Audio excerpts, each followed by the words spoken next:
Hello, and welcome to the latest episode of Diary of an Insane Bipolar Gay Man. Just so you all know, I do realize that mental illness is a very serious thing. I just like to inject humor in whatever it is that I do. There's been one episode prior to this, just kind of talks about my general diagnosis and feelings of mental illness and what I'm going through.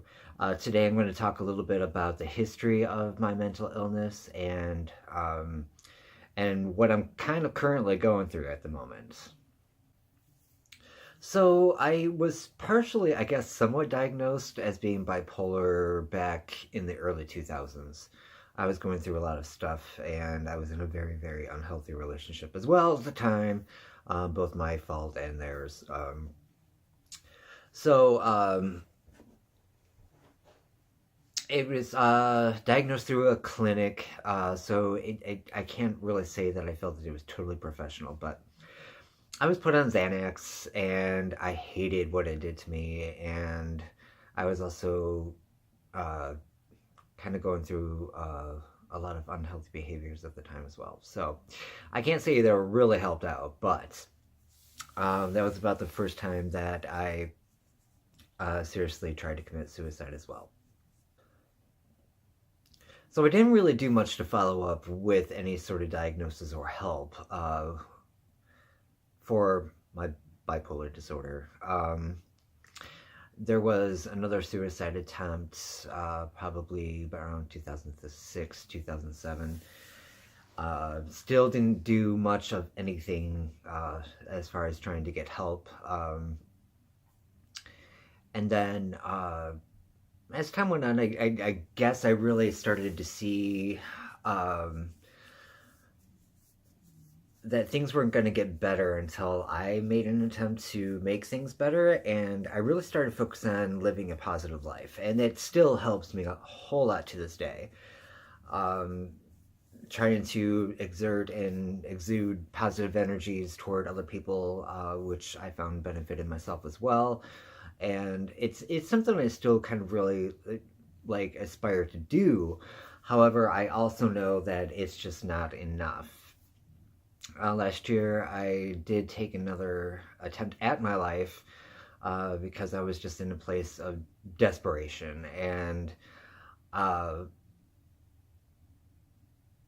and that's when I really, really wanted to start focusing on taking charge of my mental illness. And I was put on Celexa, which did really good wonders for me. And I really liked that it really, really helped curb the depression. I was still pretty manic on it. Um, and then I got put on a couple of the medications with and moved back down here to Mishawaka, Indiana. And that brought me to my latest suicide attempt, and probably the most lethal. I don't chuckle at that because I find it humorous. I'm so astonished that I survived. So so I had without even realizing it, I honestly don't even know what led up to this suicide attempt because usually every other attempt I've made has been premeditated and thought out and all that kind of stuff. So this time I had nothing to go on. I was feeling pretty normal from what I recall, and then so apparently I decided to down every single pill that I owned, flush it down with a couple beers, and my fiance found me after being alarmed from not hearing from me and coming home early from work. That led to a 4-day stint in the hospital, and then a weekend stay at Memorial Epworth South Bend, where I was being treated for bipolar depression or bipolar tendency. Bipolar. For being bipolar with psychotic tendencies.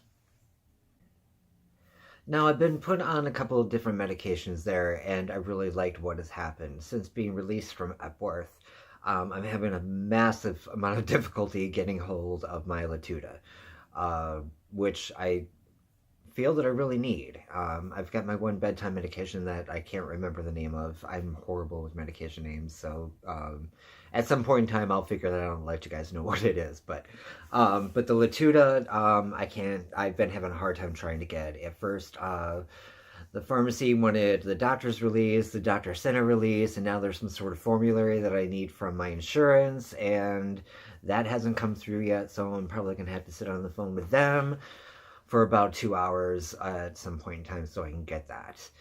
Um, so I'm going to talk a little bit about my stay at Upworth. This is usually, they consider this a private matter, and I just really want to say that there's so many things that I really learned about while I was there, uh,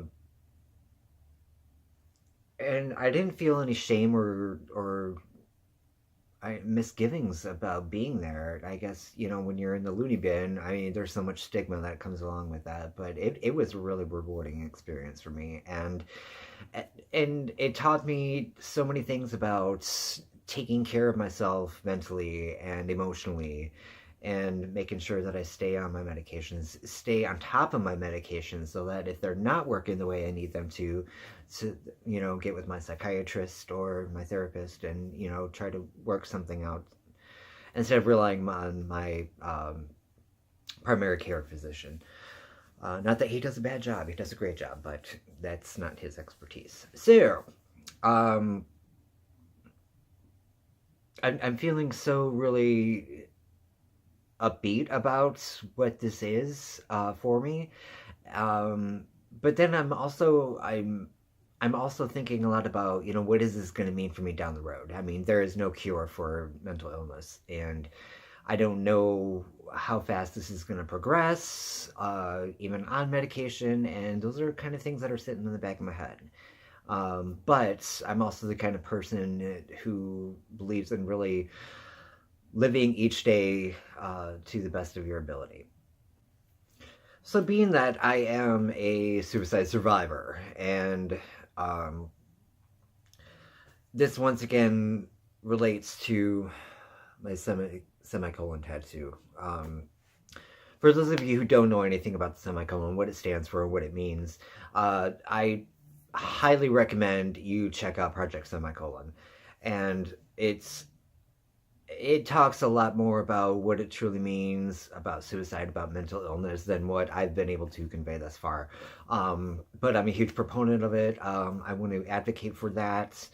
Um, every once in a while on Facebook, I'll be posting a place where you can donate to Project Semicolon, just because I believe it is a wonderful cause. It is everything that I want it to be to help advocate and educate mental illness issues and suicide prevention. Now, as I said before, I don't know what this diagnosis is going to mean for me in my future. I really am going to hope for the best, but I'm not dumb enough to know that it's probably going to get worse at some point in time, and you have to kind of prepare for that and be willing to accept it. And I also know that where I'm at right now is nowhere near as bad as what some people are, and there are some people who have it better than I do. So this is where I open the conversation to any of you that are watching. If you have any questions about my situation, feel free to ask, and I'm an open book. I have no problem talking about the tough issues about any of this. Being bipolar with psychotic tendencies, about medication, treatment, therapy, all that kind of stuff. Also, I'm also curious to hear some of your stories if you're willing to share, or if you have any questions that you would like to ask me, or something specific about your situation that you would like to share with me, because mental illness is so different for everybody. Not everybody is the same, and so what works for one doesn't work for another, and there and all that fun stuff. So, but there are things that we can all do to help maintain our status, and live our lives as healthy as possible. So if there's anything that you do that helps you out a lot, share it with me. And I would love to take those recommendations and try them out and let you know how it works for me. So I really want this segment to be very interactive, and I want to open the channel of decent, honest communication, so that we can debunk these awful stigmas of mental illness and build a great big community for those of us who are going through it. And I don't ever want to say that I'm suffering. So many people use that, and personally myself, I just don't feel that suffering is what I'm doing. I'm going through it, correct, but I'm not suffering. And I also don't think that I'm a victim of it as well. So, anyways, share your thoughts down below. Talk to me about this, and I promise that through this channel, we will be in touch with anybody who offers any sort of words of encouragement or just telling your story. And so keep it up, watch, subscribe. Don't forget to hit the notification bell on there so that way you can know every time we post something about this series, as well as any other series here on the Red and Slymm Productions channel. But if this is important to you, as it is important to me, please do subscribe, hit the notifications button, and like. So thank you so much for watching. I certainly do appreciate it. Love and light to you all.